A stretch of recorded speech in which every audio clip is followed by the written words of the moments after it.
Namaskar, a warm welcome to World News, an Indian perspective on All India Radio. This is Navanita Adhikari bringing glimpses of the major developments of the day from across the globe. Over the next half an hour, we shall bring to you the latest from the world of politics, economy, sports, entertainment and more. The headlines. India's Prime Minister Narendra Modi says government working on uniform policy for organ donation in the country.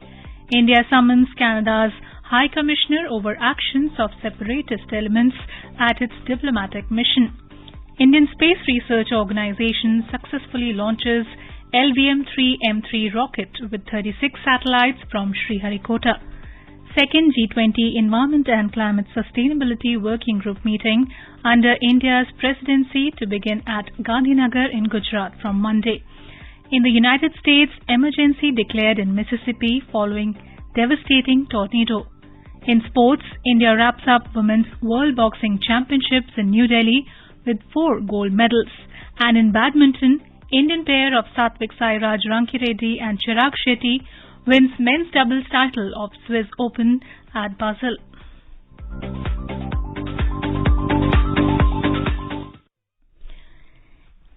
India's Prime Minister Narendra Modi has urged people to come forward for organ donation. He expressed satisfaction that his government is working on a uniform policy in the country for organ donation. Addressing the nation in the 99th episode of his Mann Ki Baat program on All India Radio on Sunday, Mr. Modi said a large number of needy people are waiting for organ donors. Organ donation किसी को जीवन देने का एक बहुत बड़ा माध्यम बन चुका है। कहते हैं जब एक व्यक्ति मृत्यु के बाद अपना शरीर दान करता है तो उससे 8 से 9 लोगों को एक नया जीवन मिलने की संभावना बनती है।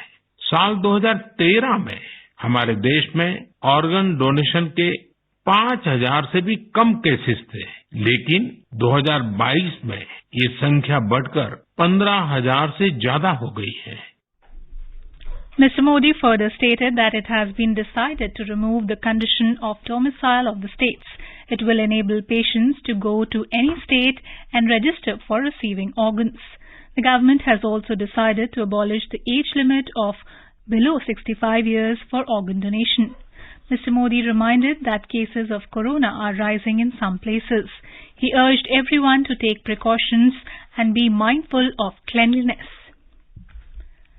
In today's Hotspot section, we bring you a discussion on 99th edition of Prime Minister's Mann Ki Baat, organ donation and its importance.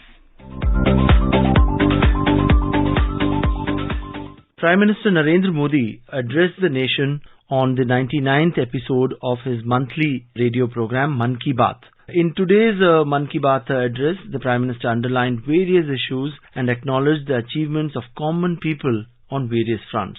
One of the important issues which the Prime Minister spoke about is the impact and power of organ donation. Organ donation is something which is, direly needed across the country because there are so many patients, so many people who need to have a new organ in order to live further. Dr. Sharma, let's start off with the importance of organ donation. For the benefit of our listeners, tell us what all encompasses organ donation. Comprises of various organs like the heart, the lungs, the kidneys, the pancreas, the liver and so on.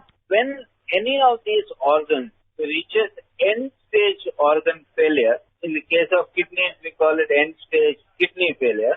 Similarly, in the case of heart, a diseased heart cannot go on supporting the body anymore, and so on with the liver and other organs. Then the only hope for treating such patients is through an organ transplantation. Means another healthy organ is transplanted into this patient's body and then he gets a new lease of life. Now, so far as paired organs in the body are concerned, like the kidney, it has been proven that if we have 2 kidneys and both are healthy, one can donate 1 kidney out of these 2 to a needy person, and when that person is transplanted after various tests, organ is compatible with him, then a life is saved and the donor comes to no harm. This has been proven many times over. All over the world, such transplants happen. This is called a living donor transplantation. On the other hand, There are single organs in the body, like there's a single liver, there's a single heart. These things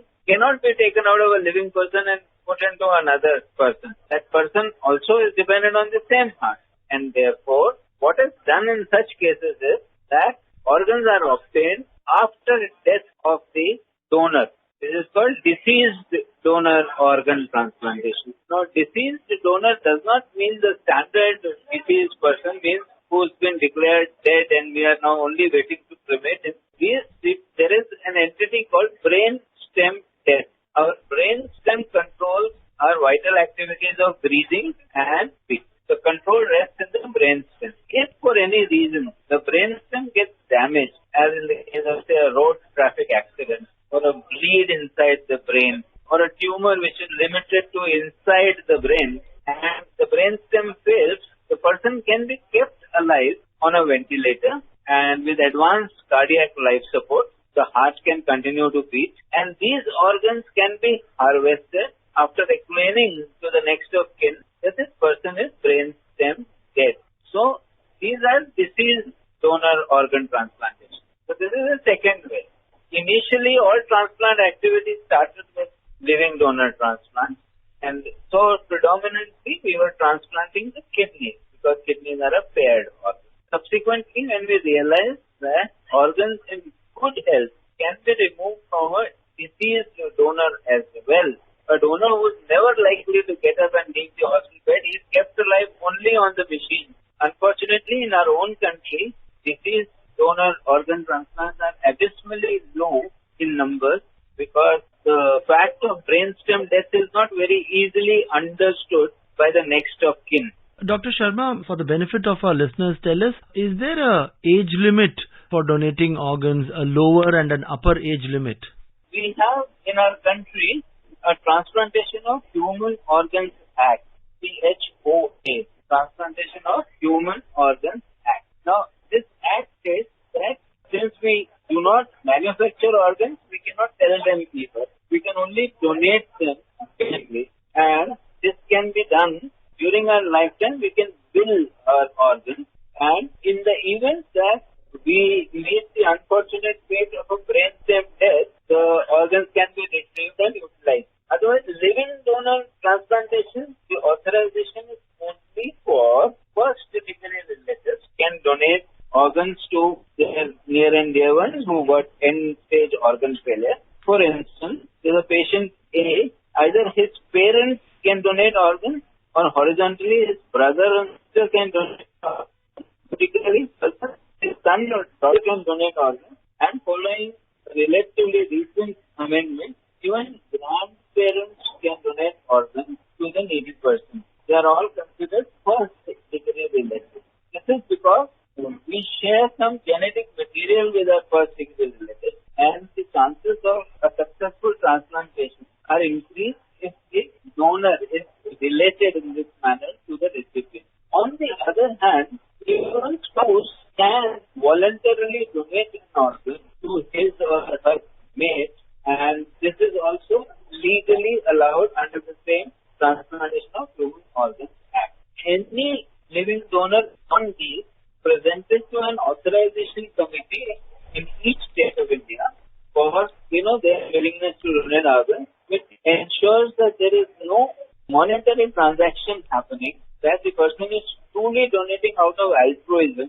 So he or she could be your first cousin, your aunt or uncle, but this relationship has to be proved through genetic testing as well as interview by the authorization committee. Only then, under this particular Transplantation of Human Organs Act, permission is given by the authorization committee set up by the state to donate an organ to such a needy person. Dr. Sharma, you are talking about, people giving an authorization, a will to harvest the organs after the death of that person. This is very tricky issue actually, when a person authorizes some organization or the government to harvest the organs, he does it at one point of time, and, when an incident happens after many years, there won't be any record, or there won't be people who know that he has authorized and he has kind of given authorization for donating the organs. So how does this actually work?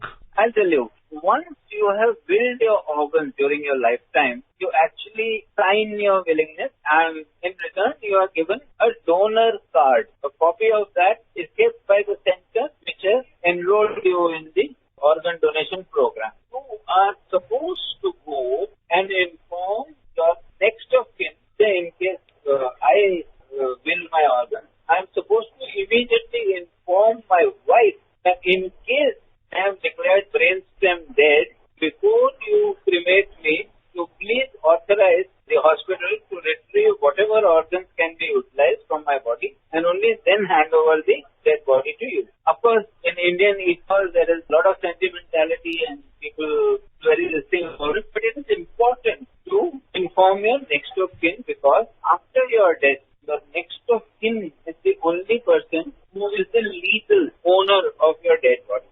So, his or her consent is very, very important. Dr. Sharma, you are a nephrologist. I'm sure you would be handling cases where there has been a kidney transplant. Tell us about the success rate of these transplants, especially kidney.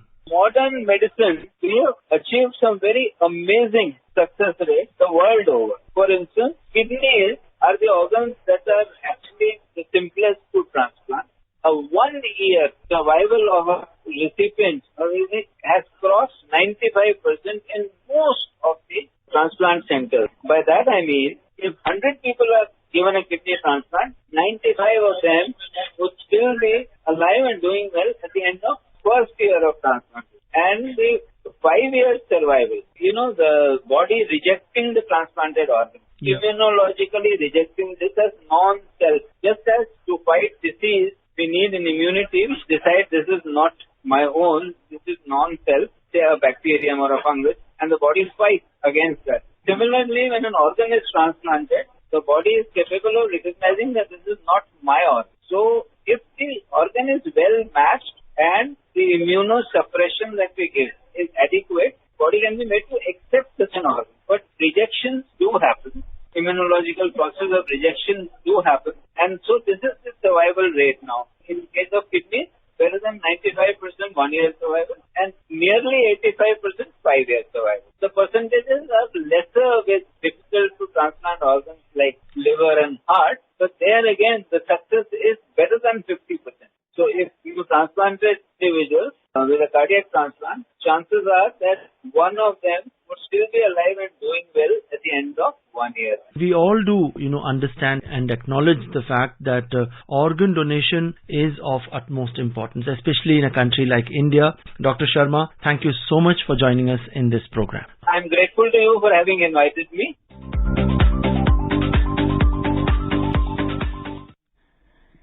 The Indian Space Research Organisation ISRO on Sunday successfully launched India's largest launch vehicle Mark III LV-M3 rocket with 36 satellites of OneWeb India 2 mission on board from Satish Dhawan Space Centre in Andhra Pradesh's Sriharikota.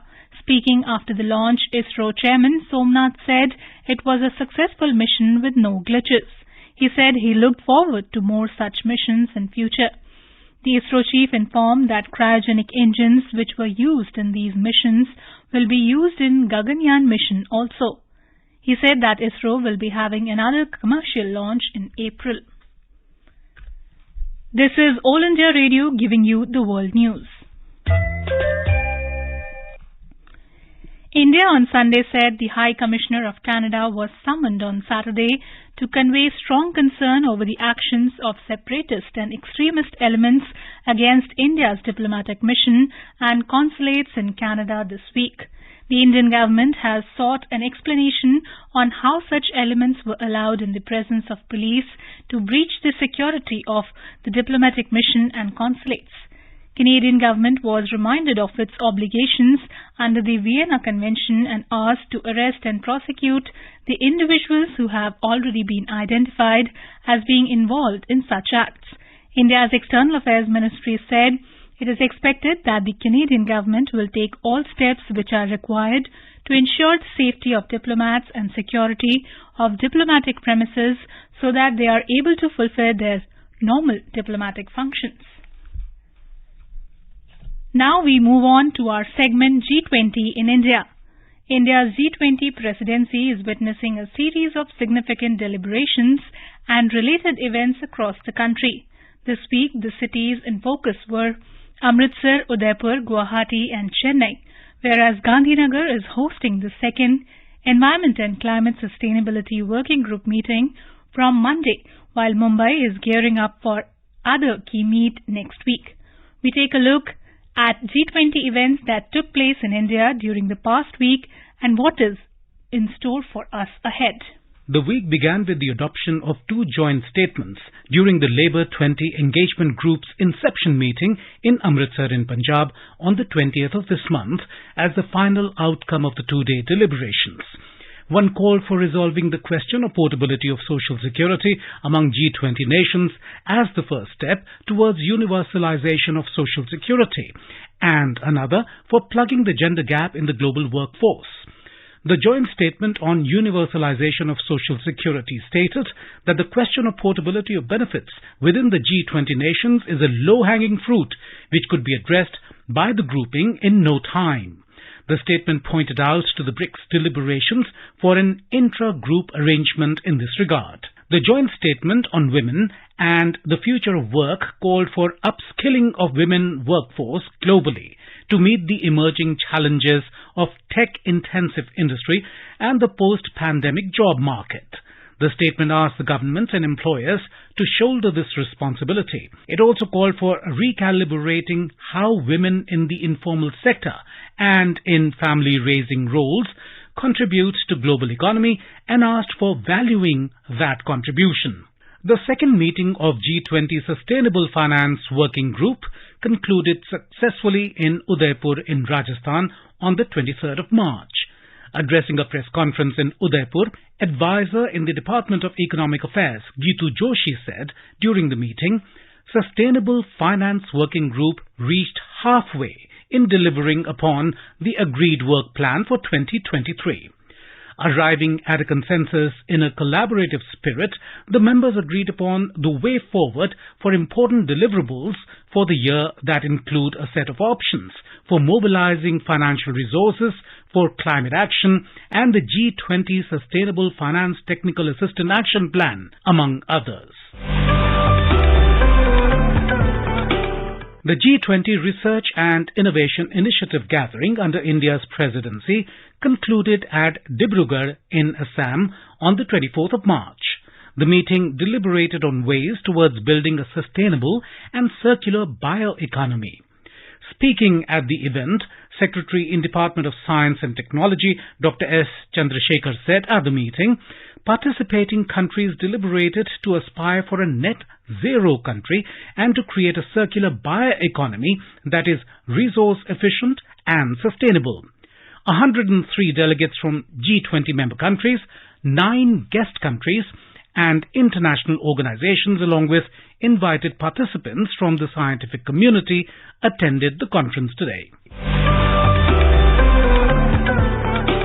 The second G20 Framework Working Group meeting concluded in Chennai on Saturday. The two-day meeting was co-chaired by India's Chief Economic Advisor V. Anantha Nageshwaran and UK's Chief Economic Advisor Claire Lombardelli. Around 87 delegates from G20 member countries, invitees and international organizations attended the two-day meeting. During the discussion, members discussed and agreed on the way forward for important deliverables for the year, including those on macroeconomic consequences of food and energy insecurity and climate changes and transition pathways. The discussion on the global economic outlook and risks emphasized the need to continue efforts to manage global inflation and remain vigilant to emerging financial risks. Members also deliberated on how food and energy prices remain elevated in many economies, disproportionately affecting vulnerable countries. The discussions also highlighted the difficult trade-offs countries face as they balance short-term energy security with long-term structural reforms for the transition to cleaner energy. Ensuring the availability and accessibility of critical minerals to facilitate a smoother transition as well as generating domestic savings to meet investment needs and thus boost economic growth for the transition were also issues that came up for discussion. Before we wrap up, here is a quick look at the upcoming key G20 events scheduled to be held in India next week. The second Environment and Climate Sustainability Working Group meeting will commence in Gandhinagar in Gujarat from Monday. The three-day meeting will focus on three priority areas such as arresting land degradation, encouraging resource efficiency in a circular economy, and promoting a sustainable and climate-resilient blue economy. Addressing media in New Delhi, Special Secretary in Department of Water Resources Debashri Mukherjee said, the three-day meeting focuses on water and the issues of water resources management. Second Environment and Climate Sustainability Working Group meeting will be held in Ahmedabad from the 27th to the 29th of March. Environment is a major theme for the G20 deliberations and it is also a major area of concern. The second group meeting focuses on water and issues of water management. We had asked all the representatives of G20 countries to share best practices on water management. We've got response from 18 countries and we have already compiled those best practices. Ms. Mukherjee said that the meeting also provides an opportunity to India to showcase its traditional water management practices as well as technical capabilities in terms of designing and implementing mega water projects. India's work on achieving Jal Jeevan Mission and the Swachh Bharat Mission, universalization of access to drinking water and sanitation. We will talk about groundwater management, which is essential to sustain the efforts that we have made to universalize services. Then we will talk about climate resilient water infrastructure. India is implementing one of the largest dam rehabilitation programs in the world, and this is India's commitment to ensuring that our important water infrastructure is climate ready. The first Trade and Investment Working Group meeting will be held in Mumbai from the 28th of March. The three-day meeting will discuss and debate a diverse range of issues. India's Commerce and Industry Minister Piyush Goyal will attend the meeting on the second day, where the group will deliberate on how trade can ensure growth and prosperity and how to build resilient global value chains. And with that, we end our weekly roundup of G20 events held across the country at different levels under India's presidency. This is Sunil Verma for World News. U.S. President Joe Biden approved on Sunday an emergency declaration for Mississippi after the state was hit by devastating storms and a tornado which killed at least 25 people there and left a trail of destruction, while one person was killed in Alabama. White House statement said the declaration involves federal aid to supplement state, tribal and local recovery efforts in the affected areas. The National Weather Service warned that more severe weather could still be on the way on Sunday. The service cautioned eastern Louisiana, south central Mississippi and south central Alabama could be hit with high winds, large hail and possible tornadoes. The United States has said there is no indication that Russia has moved any nuclear weapons yet. This was stated by U.S. National Security Council spokesman John Kirby on Sunday. His statement comes after Russian President Vladimir Putin announced on Saturday that Moscow would station tactical nuclear weapons in neighbor and ally Belarus. Mr. Putin has said the action would not violate nuclear non-proliferation commitments. Meanwhile, NATO has said it is vigilant and closely monitoring the situation. EU Foreign Policy Chief Joseph Borrell cautioned Belarus against hosting Russian nuclear weapons on its territory, warning the move may trigger additional sanctions. On the other hand, Ukraine has called for an emergency meeting of the United Nations Security Council over Russia's announcement. Kiev termed Moscow's plans as another provocative step. Bangladesh Prime Minister Sheikh Hasina has called upon the world community, including the United Nations, to recognize 25th of March as the International Genocide Day. On 25th of March in 1971, Pakistan unleashed a brutal phase of murder and killings against the people of the then East Pakistan.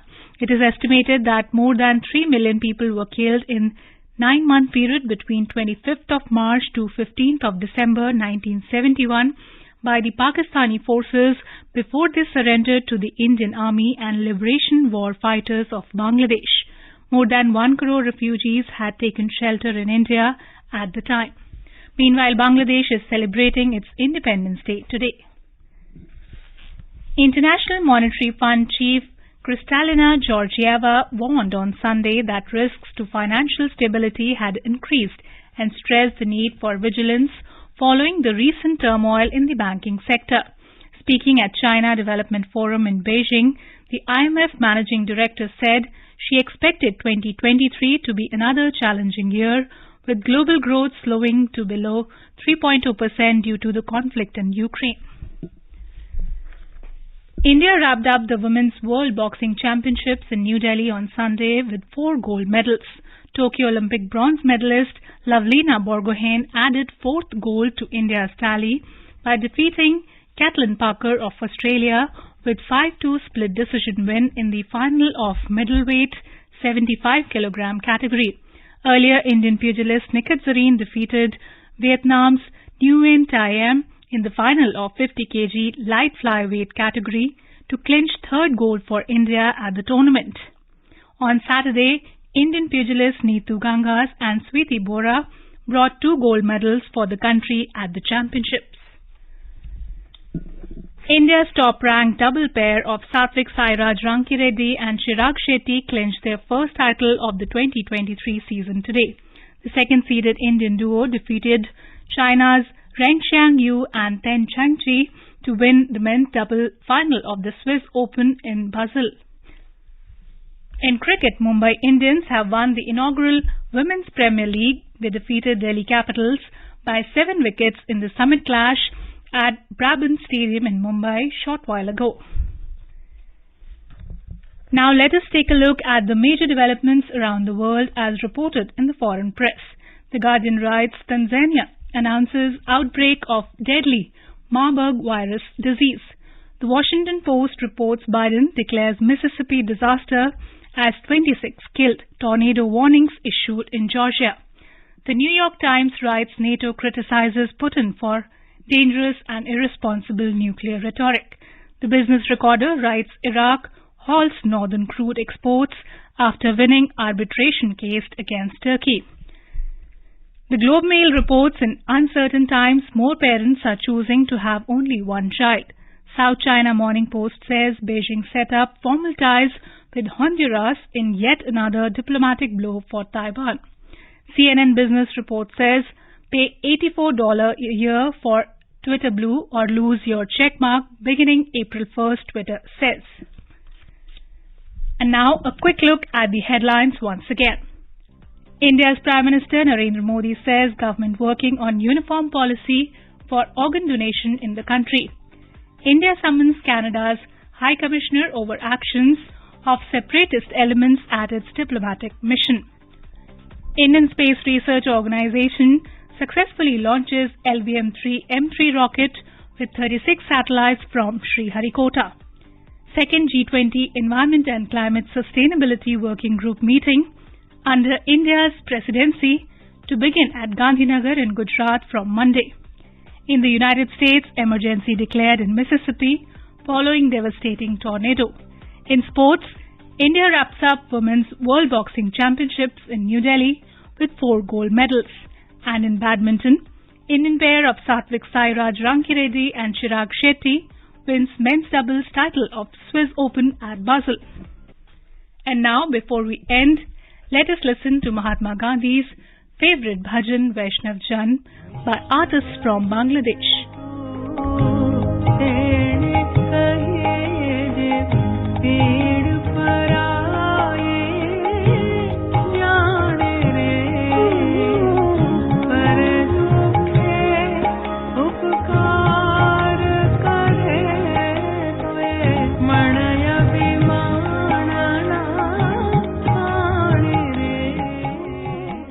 And with that, we end this bulletin. We'll be back at the same time tomorrow with the next edition of World News.